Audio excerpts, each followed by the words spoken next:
નમસ્તે વિદ્યાર્થી મિત્રો, પહેલા લેક્ચરમાં આપણે ખીજડીયા ટેકરી જે ગદ્ય ભણ્યા, થોડુંક જે ગદ્ય ભણ્યા એના સવાલના જવાબ છે એ તમે ટીક છે એ કર્યા હશે અને સાથે તેનો અભ્યાસ પણ છે એ કર્યો હશે.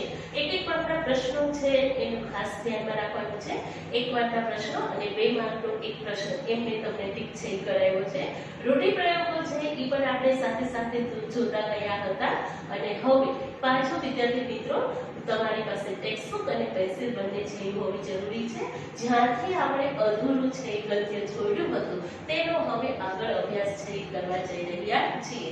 છેલ્લે એવી વાત હતી કે ભાઈ પુષ્પવસ્ત્રના ઘરે આજે સાંજે બાળકનો છે એ જન્મ થયો હતો, પુત્રનો જન્મ છે એ થયો હતો અને તેથી પોસ્ટ માસ્ટર છે એના ઘરે ઘણી બધી ઉપરી છોકરીઓનો જન્મ છે એ થયો હતો અને આજે પુત્રનો જન્મ થયો તેથી પોસ્ટ માસ્ટર છે પહેલા ખૂબ આનંદમાં હતા, પરંતુ એ બાળક છે એનું મૃત્યુ પામ્યું તેથી તે ભારે આઘાતમાં હતા અને પોસ્ટ માસ્ટર અધમણ મીઠાની બાસરી છે એ લઈ અને પોતાના 4 સંબંધીઓ જોડે છે એ ખીજડીયા ટેકરા તરફ જાય. ત્યાં સુધીનું ગદ્ય છે એ આપણે ભણ્યા હતા. હવે આગળ જોઈએ વિદ્યાર્થી મિત્રો. ઉઘાડા ટેલે ઠંડીમાં થરથરતો, માથા કાપડિયાની દુકાન ફાડવાનો વિચાર કરતો અને પકડાઈ જવાની બીકે પોલીસના મારથી કાપતો ભોજો તરબૂચની વચ્ચે ચાડિયાની જેમ ઊભો હતો. કે ઉઘાડા ડીલ એટલે શરીર, એનું શરીર છે એ ઉઘાડું હતું. આપણે જોયું હતું કે ભોજા પાસે માત્ર એક જ ચોરણી હતી, ઉપરનું પેડિયું તો કેટલાય સમયથી સાંભળ્યું ન હતું એટલે તેથી એમ કે છે દુકાન ફાડવાનો એટલે કે ચોરી કરવાનો છે એ વિચાર કરતો હતો એમ, પરંતુ એ પોલીસના મારથી કસાયતના મારથી એ ધ્રુજતો હતો. ભોજો તરબૂચની વચ્ચે ચાડિયાની જેમ છે ઊભો હતો. ચાડિયાની જોડણી છે વિદ્યાર્થી મિત્રો ધ્યાનમાં રાખજો. એ જ વખતે પોસ્ટ માસ્ટરના પુત્રના દફન માટે લોક ખીજડીયા ટેકરે આવી પહોંચ્યા હતા. કે જ્યારે ભોજા કાળુ છે એ ચોરી કરવાનો વિચાર છે એ કરતો હતો, પણ છતાં એના મનમાં ડર લાગતો હતો કે પોલીસ મને છે એ ખૂબ મારશે. આ વિચાર જ્યારે મનમાં કરતો હતો ત્યારે જ આ પોસ્ટ માસ્ટર છે એના સગા સંબંધીઓને લઈ અને ખીજડીયા ટેકરે છે એ આવી પહોંચ્યા હતા. બાળકના મૃતદેહ પર 7-8 પળમાં વીંટળાયેલ મહામૂલું વસ્ત્ર ભોજા જેવા અવસ્ત્રાની નજરે પડ્યા વિના રહે એમ નહોતું. કે બાળકના મૃતદેહ પર 7-8 પળમાં આ જે પુષ્પાસ્ત્ર છે તેને કે બાળકને સારી પીઠે છે વીંટોળ્યું હતું એમ કે તો ભોજાની નજર છે સીધી મૃત બાળક છે એના ઉપર ગઈ એમ કે અને એને જોયું કે આ મૃત બાળક છે ને તો કેટલા બધા કપડામાં એમ કે 7-8 પળમાં છે એ આ પુષ્પાસ્ત્ર છે એ વીંટાળેલું હતું. ભોજા જેવા અવસ્ત્રાની એટલે કે જેની પાસે વસ્ત્ર નથી એની નજર છે એ આ મૃત બાળક ઉપર છે એ ગઈ એમ કે બાળકને ઠીક ઊંડાણમાં દાટી માથે મીઠું ગભરાવી ઉપર પૂર્વવત પથ્થરો અને ધૂળ વેરીને સૌ રસ્તે પડ્યા. કે બાળકને છે એ ઠીક એવા ઊંડામાં ખાડામાં છે એ દાટ્યું અને પહેલા છે એ જગ્યાએ પથ્થરો હતો એ પથ્થરો છે એ પાછો પૂર્વવત એટલે કે પહેલા જેમ હતો એ જ પરિસ્થિતિમાં એ પથ્થરને મૂકી અને પોસ્ટ માસ્ટર છે એ બાળકને દાટી અને સૌ પોતપોતાના રસ્તે છે એ પડ્યા એટલે કે પોતાના રસ્તે છે એ ચાલતા થયા. ભોજાના માનસમાં એક નવો જ પ્રકાશ ઝબકી ઉઠ્યો. એક વાતમાં વિદ્યાર્થી મિત્રો પ્રશ્ન છે એ પૂછાય છે કે ભોજાના મનમાં કયો નવો પ્રકાશ ઝબકી ઉઠ્યો? તો એથી છે એ જવાબ ટીક કરવાનો છે. અને આ લુગડા તો ગાસરા મોઢે આ ટેકરાના પટમાં દંડાના છે. મારી છાતી સામે જ હાથ અજમાવું એટલી જ વાર હાથ ફેરો કરવાનો છે. ભોજો વિચાર કરતો હતો ને કે ભાઈ હું ચોરી કરવા જાઉં પછી પસારીએ તો મને મારશે, પણ જેવું આ બાળકને જોયું એટલે એને વિચાર્યું કે ભાઈ આ ખીજડીયા ટેકરામાં તો કેટલા ગાસરા મોઢે લુગડા છે એ દંડાના છે એમ, અને એક હાથ અજમાવો કે માત્ર એક થોડોક જ પ્રયત્ન કરું ત્યાં તો મને કેટલા બધા કપડા છે એમ કે મળી જશે એમ. હાથ ફેરો કરવો કે ન કરવું અને સરવાળા બાદબાકી કરવાની ભોજાને આદત ન હતી. વિદ્યાર્થી મિત્રો 1 માર્કનો પ્રશ્ન છે એ પૂછાય કે ભોજાને શેની આદત ન હતી. શેની આદત ન હતી? સરવાળા બાદબાકી કરવાની. સરવાળા બાદબાકી કરવા એટલે આગળ પાછળ જોવાની ભોજાની કશી જ આદત એટલે કે ટેવ છે એ હતી નહીં. એના મનમાં જે વિચાર આવે એ તરત જ અમલમાં મૂકી દે. પછી પાછળ શું થશે એવું બોજો છે એ ક્યારેય વિચારતો ન હતો. ડેડ મારતા રાજકુમાર જેવી વિધા વૃત્તિ એ માણસે કદી કેળવી ન હતી કે રાજકુમાર જે છે કે એ આગળ પાછળનું બધું જ વિચારી અને પછી છે એ ચાલે છે. તો એવી દ્વિધા એટલે કે એવી મુસીબત છે એ ક્યારેય ભોજાએ છે એ વિચારી કેળવી નહોતી એટલે વિચારી નહોતી. એક ઘાને બે કટકા કરવાનું એનું જીવન સૂત્ર હતું. એક વારમાં પ્રશ્ન છે એ પૂછાય કે ભોજાનું જીવન સૂત્ર શું હતું? શું હતું? એક ઘાને બે કટકા. એક ઘાને બે કટકા કરવા એટલે જરા પણ વિચારવું નહીં. જેવો વિચાર પોતાના મનમાં આવ્યો તરત જ અમલમાં છે એ મૂકી દેવું. રાતે સિંહની અવરજવર બંધ થઈ ગઈ અને સોપો પડી ગયો ત્યારે ભોજાએ જીવન સૂત્ર અમલમાં મૂક્યું. એક વારનો પ્રશ્ન છે એ પૂછાય છે કે ભોજાએ જીવન સૂત્ર ક્યારે અમલમાં મૂક્યું? ક્યારે અમલમાં મૂક્યું? રાત્રે જ્યારે સિંહની અવરજવર બંધ થઈ ગઈ અને સોપો પડી ગયો. સોપો પડી જવો રૂઢિપ્રયોગ છે તે ચારે બાજુ શાંતિ છે એ ફેલાઈ જવી. ત્યારે ભોજાએ પોતાનું જીવન સૂત્ર છે એ અમલમાં મૂક્યું. જીવન સૂત્ર શું છે વિદ્યાર્થી મિત્રો તમને ખબર છે.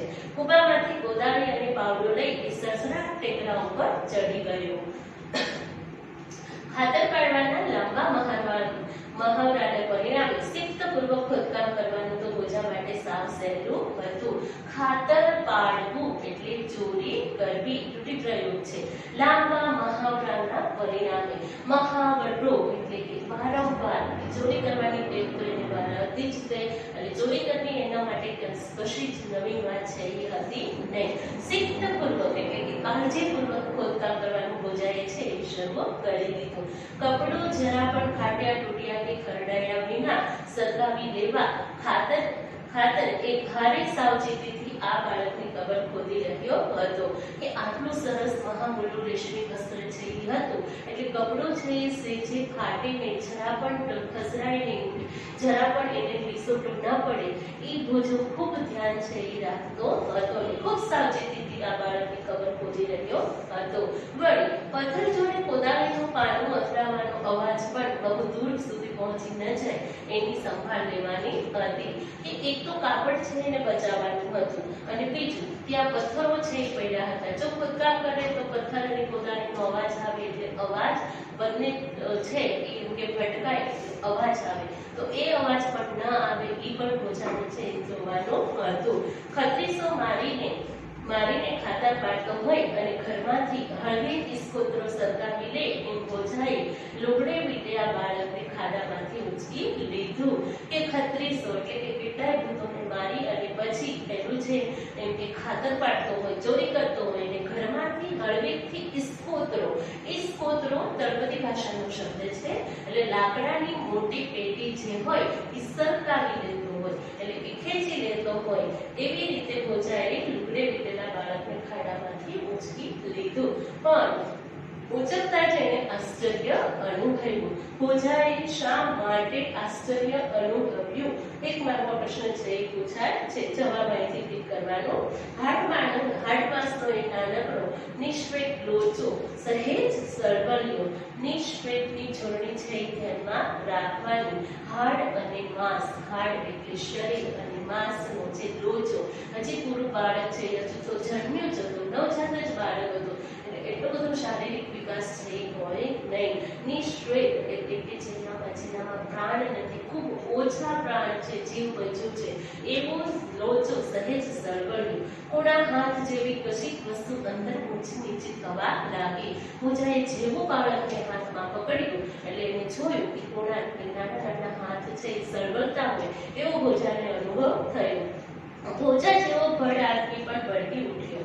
મરેલા છોકરાઓને દાટવાના આ ટેકરામાંથી જીવતું બાળક ક્યાંથી નીકળ્યું? આ કોઈ ખબીસની રમત તો નહીં હોય ને?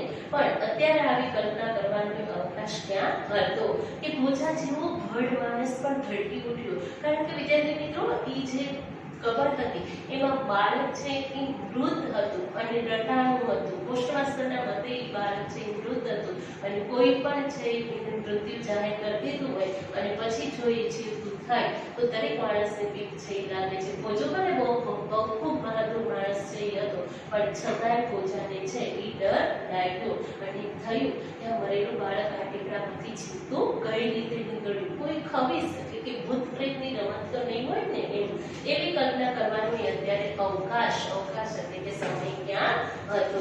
ઝડપથી સળવળતું આ બાળક હવે રડવા માંડે અને પોતાની આ ઘોર ખોદ પ્રવૃત્તિ જાહેર થઈ જાય એ પેલા આ સ્થળ છોડીને જવું જરૂરી હતું કે હવે આ બાળક સળવળતું હતું એટલે બાળક છે એ રડવા માંડે અને રડવાનો અવાજ આવે અને પોતે આ ઘોર ખોદ પ્રવૃત્તિ, ઘોર એટલે ભયંકર, આ જે એને ખરાબ પ્રવૃત્તિ જે કરી છે એ બહાર આવી જાય. એ કોયલા ભોજાને છે એ આ સ્થળ છોડીને જવું એ વધારે જરૂરી હતું. પણ કરવું શું? ચોરેલી વસ્તુ મૂળ સ્થાને ગોઠવી દેવી 100% સલામત માર્ગ તો એ જ હતો. એક વાર પ્રશ્ન છે એ પૂછાય છે કે ભોજા માટે 100% સલામત માર્ગ કયો હતો કે બાળકને છે વસ્ત્ર લઈ અને બાળકને એમના ત્યાં પાછું છે એ દાટી દેવું એમ.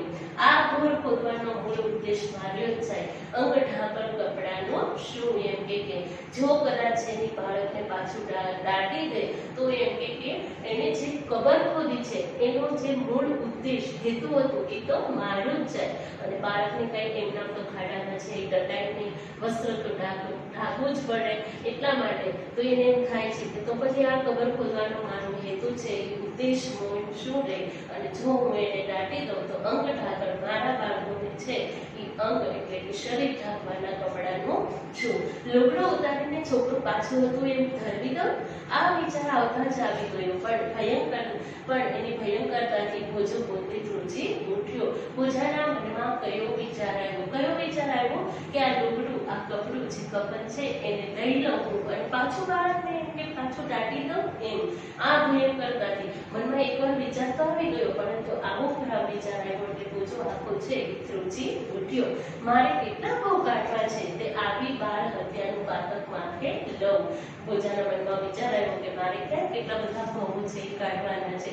એક નાનકડી બાળકની હત્યાનું, બાળકને મારી નાખવાનું પાતક તળપદી ભાષાનો શબ્દ છે એટલે કે પાપ છે એ કરવાનું હું માથે લઉં. હિરણની ઉપરવાસની ભીમપાટ ઉપર ટાઢવા ઠૂઠવાતા શિયાળાની લાળી સંભળાય કે હિરણ નદી જે હતી એના ઉપરવાસનો જે પટ હતો, વિસ્તાર હતો, ત્યાં છે એ ખૂબ ઠંડી અત્યારે પડતી હતી અને ત્યાં શિયાળિયાની લાળી એટલે એક સાથે શિયાળિયાઓ છે અવાજ કરતા હતા તે સંભળાયા. ગામ તરફથી કોઈનો ખોખારો પણ કાને પડ્યો. હવે આ ખોદેલી ઘોર ઉપર વધારે સમય ઊભું રહેવું સલામત ન હતું કે ગામ તરફથી પણ કોઈ આવતું હોય એવો ખોખારો છે એ ભોજાને લાગ્યો. એટલે ભોજાને થયું કે હવે આ સ્થળે ઊભું રહેવું મારા માટે જરા પણ સલામત છે નહીં. કશું પણ વિચાર કરવા રોકાયા વિના ભોજો બાળકને લઈ સડસડાટ ટેકરો ઉતરી ગયો અને કૂવામાં આવી પહોંચ્યો. ઓરડો ઓઢનાર આઈની જેમ કૂવો ઓઢીને જ પડી રહેતી જીવલી આજે મળનાર ખાપણિયા કપડાની આશામાં જાગતી જ બેઠી હતી. વિદ્યાર્થી મિત્રો, ખાપણિયાની જોડણી છે એ ધ્યાનમાં રાખજો. ખાપણિયું એટલે કે મૃતદેહને પહેરાવવામાં ઢકવામાં આવતું જે વસ્ત્ર છે એને ખાપણિયું કહેવાય. ઓરડો ઓઢનાર આઈની જેમ, આઈ એટલે માતા કે ઓરડો ઓઢીને, કૂવો ઓઢીને જીવલી જઈ રહે છે કારણ કે જીવલી પાસે તે છે એ પોતાની આંખો ઢાંકવા પૂરતા પૂરા વસ્ત્રો છે નહીં એટલે એ આશામાં છે એ જીવલી જાગતી બેઠી હતી કે હમણાં ભોજો આવશે અને ખાપણીઓ છે એ લાવશે અને એક તાપડાના તાપે ડાઢ ઉડાડી રહી હતી. પણ ભોજાએ જ્યારે કપડા ઉપરાંત એક જીવતા જાગતા બાળકને રજૂ કર્યું ત્યારે જીવલી ડઘાઈ ગઈ. વિદ્યાર્થી મિત્રો, એક મહત્વનો પ્રશ્ન છે એ પૂછાય છે કે જીવલી શા માટે ડઘાઈ ગઈ? ડઘાઈ જવું રૂઢિપ્રયોગ છે, એટલે કે ખૂબ ડરી જવું, ખૂબ આઘાત છે એ લાગવો એમ કે જ્યારે પૂજાએ જીવતું બાળક છે કફનની બદલે ખાપણિયાની બદલે જીવતું બાળક જીવડીના હાથમાં મૂક્યું એટલે જીવડી છે એ ખૂબ ડરી ગઈ.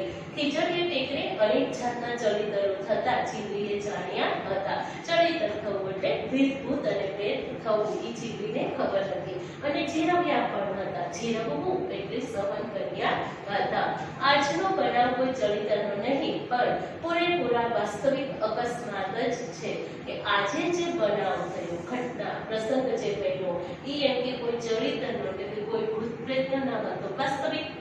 વાસ્તવિકની જોડણી છે એ ધ્યાનમાં રાખજો કે આજે જે પ્રસંગ બન્યો છે એ ખરેખર સાચો જ છે એવી ખાતરી થતા એને વત્સલ્ય માતા બની જઈ આ નવજાત બાળકની છાતીએ લીધું. એવી ખાતરી થઈ કે ભાઈ આ ભૂત પ્રેતની કોઈ રમત છે નહીં. એટલે એના મનમાં એક માતા છે, એનું મન છે, એનું હૃદય છે એ દ્રવી ઉઠ્યું અને બાળકને પોતાના હાથમાં છે એ છાતીએ લઈ લીધું. ટેકરાની પોચી પોચી માટી બટોડીના આવરણના છિદ્રોમાંથી પ્રાણવાયુ પામીને પ્રાણ ટકાવી રહેલા બાળકને માતૃકૃતની ઉષ્મા મળતા જ એનો અવાજ પણ ઉખડ્યો. ઉષ્મા નીચોરણી છે ધ્યાન રાખજો. ઉષ્માનો સમાનાર્થી શબ્દ થાય ભૂખ, ગરમી. નાના બાળકને વિદ્યાર્થી મિત્રો પોતાના માતા જે છે એનું ભૂખ જ જોઈએ, એનાથી બાળક છે એ રહી શકે છે. તો જેવું આજે એમ કે આજે માટી છે ઉષ્ણના સ્તરે નાખી હતી એનું આવરણ એટલે કે છિદ્રો જે હતા એમાંથી થોડી થોડી હવા છે એ જતી હતી. એના લીધે આ બાળકના પ્રાણવાયુ છે એ ટકી રહ્યા હતા, જીવ ટકી રહ્યો હતો. અને જેવું જીવડીએ છાતી બાળકને છે એ બળગાડ્યું, તરત જ બાળકને ભૂખ મળતા બાળક છે એ રડી ઉઠ્યું અને એનો અવાજ પણ ઉખડ્યો. તે મધરાતે જ ભોજાએ પોષમાસ્તરની દેવીની સાંકળ ખખડાવી કે ત્યારે જ ભોજાએ મધરાત્રે એટલે કે અડધી રાતે પોષમાસ્તરના દેવીની સાંકળ ખખડાવી. પોતે કરવા ધારેલા ગુનાની સવિસ્તાર કબૂલાત કર્યા પછી ભોજો છોભીલો બની પોષમાસ્તર સમક્ષ ઊભો રહ્યો. છોભીલો બની જવું રૂઢિપ્રયોગ છે, એટલે કે ખૂબ શરમાઈ જવું. પોતે જે ગુનો કર્યો છે એની સવિસ્તાર એક સાથે એમ કે એની માહિતી છે એ આપી પોષમાસ્તરને કે હું આ માટે થઈ અને ટેકરે છે એ જડ્યો હતો અને પોષમાસ્તરની સામે ઊભો રહ્યો. મોઢ ભેળેલી આંગળીઓ મોંમાં નાખવા કરતા બાળક ભણી પોષમાસ્તર તેમજ તેના પત્ની આનંદભેર જોઈ રહ્યા હતા. હમણાં મને પોલીસના હવાલે કરી દેશે એવો ભય ભોજાને સતાવતો હતો. ભય એટલે કે ડર અને બીક. એકમાત્ર પ્રશ્ન છે એ પૂછાય છે કે ભોજાને કયો ભય સતાવતો હતો? સતાવતો એટલે કે પરેશાન કરતો હતો, ચિંતા કરાવતો હતો. કયો? તો કે પોષમાસ્તર હમણાં મને પોલીસના હવાલે છે એ કરી દેશે. હું તો તમને પહેલેથી જ કહેતી હતી કે દાઢવા જવાની ઉતાવળ ના કરો, ડાક્ટરને તેડાવીને પાક્કી ખાતરી કરાવી લો, પણ તમે માન્યા નહીં. પુત્ર પ્રાપ્તિની અડધી થઈ જતા પત્ની મીઠો ઠપકો આપતા કહેવા લાગી. વિદ્યાર્થી મિત્રો, એકવારનો પ્રશ્ન છે એ પૂછાય છે કે પોસ્ટમાસ્ટરની પત્નીએ પોસ્ટમાસ્ટરને કયો ઠપકો આપ્યો? કયો ઠપકો આપ્યો? તો હું તો તમને પહેલેથી જ કહેતી હતી કે આ બાળકને દાઢવા જવાની ઉતાવળ છે એ તમે ન કરો. ડાક્ટર કે ડોક્ટરને બોલાવી અને પહેલા ખાતરી છે એ કરાવી લો. પણ પોસ્ટમાસ્ટર છે એ માન્યા ન હતા. એટલે પોસ્ટમાસ્ટરના પત્ની છે પોસ્ટમાસ્ટરને ઠપકો આપતા હતા. અહીંયા સુધીનો જવાબ છે એ ઠીક કરી લેજો. આપણા ભાગ્યમાં હતો તો પાછો આવી ઉઠ્યો ને, પોસ્ટમાસ્ટરે કહ્યું અને પછી ભોજા તરફ કરીને બોલ્યા, ભોજા અને મનમાં આવે તે ઇનામ માંગી લે. પોસ્ટમાસ્ટરે પોતાનો બચાવ કરતા તેની પત્નીને કીધું કે ભાઈ જો આપણા ભાગ્યમાં આપણા નસીબમાં હતો તો ભલે એ છે એમ કે કવરમાં દટાઈ ગયો હતો પણ છતાંય આવી પહોંચ્યો ને એમ. અને પછી ભોજા તરફ ફરી અને પોસ્ટમાસ્ટરે કહ્યું કે ભોજા માંગ તારે જે ઇનામ જોઈએ તે માંગ્યું. કશું પણ બોલવાના ત્યારે ભોજાને હા કે પોષ રહ્યા ન હતા. હા એટલે હિંમત. અત્યારે ભોજાને મનમાં ખૂબ ડર લાગતો હતો કે હમણાં પોસ્ટમાસ્ટર છે એ મને પોલીસના હવાલે છે એ કરી દેશે. એટલે એનામાં હોશ કે હિંમત છે એ રહ્યા ન હતા. અમારે તો ઉતરતી અવસ્થાએ દીકરાના નામની દ્રશ્ય લેવા ગઈ હતી. વિદ્યાર્થી મિત્રો, આ આખું પેરેગ્રાફ છે તે માર્ચ 2019માં કાળકથનમાં પૂછાઈ ગયો છે, તો તમે ટીક કરી નાખજો અને જરા ધ્યાનથી જઈ દેજો કે અને 2 માર્કનો પ્રશ્ન પણ પૂછાય છે કે પોસ્ટ માસ્ટરના પત્નીએ ભોજાનો કઈ રીતે આભાર ઉપકાર છે એ માન્યો. અહીંથી જવાબ છે ટીક કરજો અને પેરેગ્રાફ ધ્યાનમાં રાખજો. અમારે તો ઉતરતી અવસ્થાએ દીકરાના નામની દ્રશ્ય દેવાઈ ગઈ હતી. પોસ્ટ માસ્ટરના પત્ની બોલતા હતા છતાં છોકરી વાંચ્યા જેવું થઈ પડ્યું હતું. અમારી ઉતરતી અવસ્થા એટલે હવે તો અમારી ઉંમર છે એ થઈ ગઈ હતી, દ્રશ્ય દેવાઈ ગયું હતું. એટલે કે અમારું જે એમ કે નામ લેવું હતું, અમારું નામ છે એ હવે એમ કે આ વંશમાં રહેવાનું ન હતું એવું પોસ્ટ માસ્ટરના પત્ની બોલતા હતા. છતાં છોકરી વાંચ્યા જેવું થઈ પડ્યું હતું. પોસ્ટ માસ્ટર અને તેની પત્નીને ઘણી બધી દીકરીઓ હતી, પણ એક દીકરો ન હતો. એટલે એને એવું લાગતું હતું કે અમે વાંચ્યા છીએ. વાંચ્યા હોવું એટલે કે સંતાન વગરનું હોવું, તે અમારું નામ લઈને રાખ્યું. તારો તો જેટલો ગણ માનીએ એટલો ઓછો છે મારા વીર. ગણ એટલે પાઠ, ઉપકાર. તારો જેટલો ઉપકાર માનીએ એટલો ઓછો છે મારા વીર. વીર એટલે ભાઈ. અમારી ચામડીના પગરખા સીવડાવીએ તોય તારા ઘરનું સાટું મળે એમ નથી. કે કદાચ અમારી ચામડી છે ઉતારી અને તારા છે પગરખા કે ચપ્પલ છે એ સીવડાવીએ તોય તારા ઘરનું સાટું છે એ મળે એમ નથી. આવી રીતે પોસ્ટ માસ્ટરની પત્નીએ છે એ બોજાનો ઉપકાર માન્યો. ઝટ ઇનામ માંગીને બોજા પોસ્ટ માસ્ટરે કહી કહ્યું. બીજી વાર પોસ્ટ માસ્ટરે કહ્યું કે ભાઈ તું ઝડપથી ઇનામ માંગી દે. મોટા સાહેબ, ઇનામ લેવા સારું ટેકરી નહોતો ચડ્યો, પણ બાયડીની આબરૂ ઢાંકવા લુગડાનો લેરોય નહોતો ચડતો અને પહુ જેવા નાનકડા બચડા આ હિંગમાં રીચરાય છે. એક જ જોડી લુગડા અપાવો તો મોટું ઇનામ ચડ્યું ગણું. બોજાએ માંગણી કરી. એકવાર વિદ્યાર્થી મિત્રો પ્રશ્ન છે એ પૂછાય છે કે બોજાએ ઇનામમાં શું માંગણી કરી? કઈ માંગણી કરી કે ભાઈ એક એક જોડી લુગડા છે એ અમને સીવડાવી દો તો ઘણું. બોજાએ સ્પષ્ટતા કરી કે ભાઈ મોટા સાહેબ, ઇનામ લેવા માટે થઈ અને ભૂવા ટેકરા ઉપર ચડી ચડ્યો નહોતો. બાયડી એટલે કે પત્નીની આબરૂ ઢાંકવા માટે એક કટકી લુગડું હતું ને. પહુ એટલે કે એકદમ કોમળ એવા નાના નાના છે મારા સંતાનો હિમમાં હિજરાય છે, એટલે કે ઠંડીમાં છે એ ખૂબ હેરાન છે એ થાય છે એમ. અને તમે જો મને એક જોડી લુગડા સીવડાવી દેશો તોય હું મને બહુ મોટું ઇનામ છે એ માગ્યું ગણું એમ કે માંગણી કરી. બસ માગીને આટલું જ માંગ્યું. માગું તમારી મોટા માણાની મહેરબાની. પોસ્ટ માસ્ટરને એમ હતું કે બોજો ઘણું મોટું ઇનામ છે એ માંગશે, પરંતુ પોસ્ટ માસ્ટરે કહ્યું કે બસ એના માગીને આટલું જ માંગ્યું એમ. ત્યારે બોજો જવાબ આપે છે કે ભાઈ હું માગું, હું તમારા મોટા માણા એટલે કે માણસની મહેરબાની, તમારો ઉપકાર, તમારી મહેરબાની અમારી ઉપર રહે એ ઘણું છે. અબઘડીએ જ માધવજીની હાટ ઉઘડાવવું. અબઘડી એટલે હાલમાં, તરત જ ચાલો માધવજીની હાટડી એટલે કે દુકાન છે એ ઉઘડાવવું. પોસ્ટ માસ્ટરે ઉભા થતા કહ્યું અને પછી ખભે ડગલો ભરાવતા બોલ્યા, 100 જોડ લુગડા વેતરાવી લે. પોસ્ટ માસ્ટર છે એ તરત જ ઉભા થઈ ગયા અને ખભે ડગલો એટલે કે બગલખેલો છે એ ખભા ઉપર ભરાવ્યો અને તરત જ છે એ પોસ્ટ માસ્ટરે કહ્યું કે 100 જોડી લુગડા છે એ તું વેતરાવી દે. એટલે પોસ્ટ માસ્ટર છે એ બોજાથી ખૂબ ખુશ થઈ ગયા. એકની બદલે 2 જોડી કપડાં છે એ બોજાને આપી દીધા. તો વિદ્યાર્થી મિત્રો, આપણે જોઈએ કે આ નવલિકાનો ખૂબ સુખદ અંત છે એ આવ્યો છે. અને એ કોના કારણે? તો કે બોજાના કારણે. બોજો છે એ આટલી કારમી ગરિમાઈ વચ્ચે પણ પોતાની માનવતા છે એ છોડતો નથી. તે વાત છે એ આ ખાસ નવલિકામાં છે આપણે જોવાની રહેશે કે ગમે તેટલી એવું નહીં તો બોજો છે એને ખૂબ ડર લાગતો હતો કે કદાચ પોસ્ટ માસ્ટર છે મને પોલીસના હવાલે કરી દેશે, પરંતુ બોજાનું મન છે એ ઉદાર હતું. પોતે ઉદારતા દેખાડી, પોતાની માનવતા છે એ દેખાડી. એટલે આ નવલિકાનો ખૂબ સુખદ અંત છે એ આવ્યો છે. તો આ હતી આપણી ખીચડીયા ટેકરી નવલિકા જે ચુનીલાલ મડિયા દ્વારા છે રચિત છે, જેનો અભ્યાસ છે એ આપણે કર્યો. હવે પછીના લેક્ચરમાં આપણે રામબાણ પદ્ય છે એ ભણવાનું રહેશે. તો વિદ્યાર્થી મિત્રો, આના એક એક માર્કના જે સવાલો છે તે તમે અંડરલાઈન છે એ કરી નાખી છે અને જવાબો છે એ લખી નાખજો. સ્વાધ્યાયના પ્રશ્નો પણ તમારે સાથે છે એ ઉતારવાના રહેશે.